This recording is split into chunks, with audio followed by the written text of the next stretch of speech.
Teenage Love, Part 7, Bridges Across the Distance. The summer ended, and soon Alex and Lily found themselves miles apart. College life began in full swing, with new schedules, new faces, and the demands of their separate lives taking hold. Despite the distance, they stayed true to their promise, making time for late-night phone calls, video chats, and texts. At first, everything seemed to work just as they had hoped. Conversations flowed easily, and the connection they shared felt unshakable. But as the months went by, cracks started to appear. It wasn't that they cared less, but the distance, the busy schedules, and the changes in their lives began to test their resolve. It was a chilly November afternoon, and Alex sat in his dorm room, staring at his phone. He hadn't heard from Lily in a few days, and though he knew they were both caught up with schoolwork and activities, the silence weighed on him. His phone buzzed with a message from her, and relief washed over him. They decided to video chat later that evening, hoping to reconnect after the busy week. When Lily's face appeared on the screen, Alex could tell she looked tired, worn out from the weight of her own new life. He felt it too. They smiled at each other, but the atmosphere was different from before, a little more strained. It's been a while. I've missed talking to you like this. How have you been? I've missed you too. It's been a lot. Classes, meeting new people, keeping up with everything. It's exhausting. How about you? Same here. I didn't think college would be this intense. It feels like everything's happening all at once, and sometimes I don't know how to keep up. I guess we're both pretty overwhelmed. Huh? Yeah, and I hate that we haven't been able to talk as much. It's been harder than I thought it would be to stay connected. Do you think this is just part of being long distance, or do you think something's changing between us? Question: do you think our struggles with staying connected are just a phase or a sign that we're drifting apart? A, it's just a phase, we're both busy, but we'll find our way back to each other. B, it's a sign that distance is starting to pull us apart. C, it's hard to say distance makes everything more complicated, but it doesn't mean we're drifting apart for good. Answer: C. It's hard to say. Distance makes everything more complicated, but it doesn't mean we're drifting apart for good. I don't think it's a clear sign that we're drifting apart, but I can't deny that things have changed. Distance makes everything harder, and we're both busy in our own lives. It doesn't mean we're not still connected, though. It just means we have to work harder to make time for each other, even when it feels impossible. I feel the same.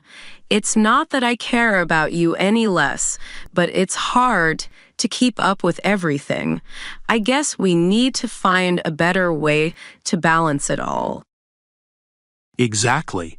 We're not drifting apart. We're just learning how to make this work in a new way. We'll figure it out. Outside, the autumn leaves rustled in the wind, the colors of the season fading as winter approached. The soft glow of the dorm room lights illuminated Alex's face, while on the screen, Lily's room was bathed in the warm light of her desk lamp. The distance between them felt both small and vast in the quiet stillness of the moment. I've been thinking a lot about how different everything is now. We're both meeting new people, having new experiences, and as much as I love talking to you, it sometimes feels like we're living separate lives. Do you think that's just part of growing up, or something else? I think it's part of growing up. We're both in new places, doing new things. It's natural that we're going to have different experiences, but that doesn't mean we're growing apart. Do you think we can keep growing as individuals and still keep what we have? Question: can we keep growing as individuals and still maintain our connection, or will our personal growth pull us in different directions? A. We can grow individually and still stay connected as long as we make the effort. B. Personal growth will naturally pull us apart. It's inevitable. C. We can try, but personal growth might lead us down different paths. Answer A. We can grow individually and still stay connected as long as we make the effort. I think it's possible to grow as individuals and still stay connected, but it's going to take effort. We're not the same people we were in high school, and that's okay. We don't have to be exactly the same to make this work. We just have to be willing to adapt and stay committed to each other. I agree. We're both changing, but that doesn't mean we're growing apart. We can still grow together, even if it looks different from before. Exactly. It's about making the effort to stay close, even when we're growing in different ways. The wind outside picked up, howling softly as it swept through the campus. The world outside their windows was different. Lily in her new city, Alex in his. Yet in this moment, they were together, connected through the faint glow of their screens. I guess part of me is scared that the longer we're apart, the more we'll change, and one day we won't recognize each other. But another part of me knows that change is part of life, and maybe it's something we just have to embrace. Do you ever think about how much will change over the next few years? All the time, change is inevitable. We can't stop it, but maybe that's not such a bad thing. Do you think we'll still be us after everything we're going through? Question: do you think we'll still be the same us after all the changes we go through in college? A. Yes, we'll still be the same no matter how much we change. B. No, we'll change so much that we might not recognize who we've become. C. We'll be different, but that doesn't mean we won't still be connected. Answer: C. We'll be different, but that doesn't mean we won't still be connected. I think we'll change. There's no way around that. But that doesn't mean we won't still be connected. We'll just have to learn to appreciate the new versions of ourselves and find ways to stay close, even as we evolve. I think you're right. We're going to grow and change in ways we can't predict, but that doesn't mean we won't still care about each other. We just have to be open to who we're becoming and not hold on too tightly to who we were. Exactly. We're not the same people we were when we first met, and that's okay.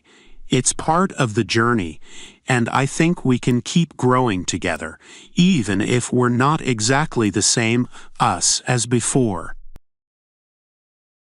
The quiet of the evening settled in as their conversation came to a close.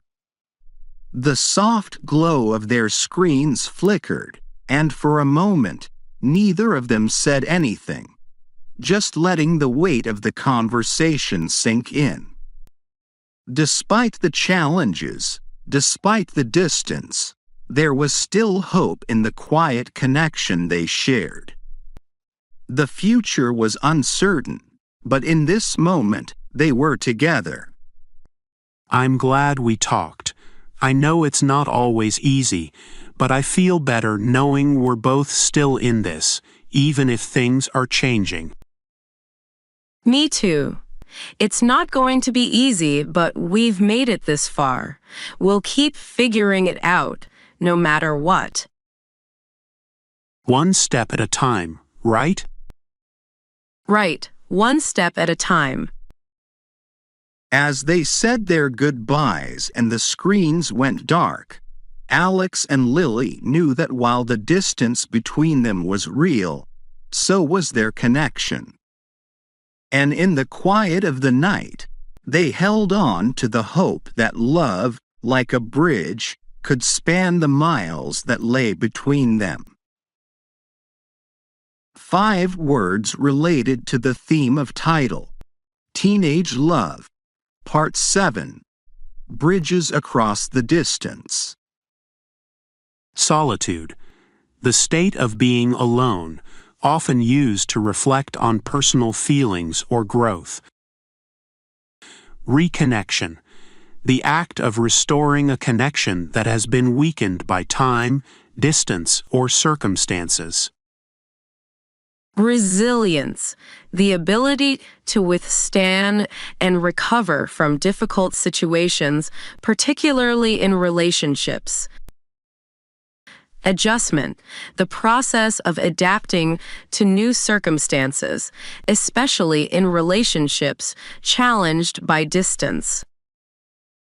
Commitment, the ongoing dedication to maintaining a relationship even when faced with obstacles or change.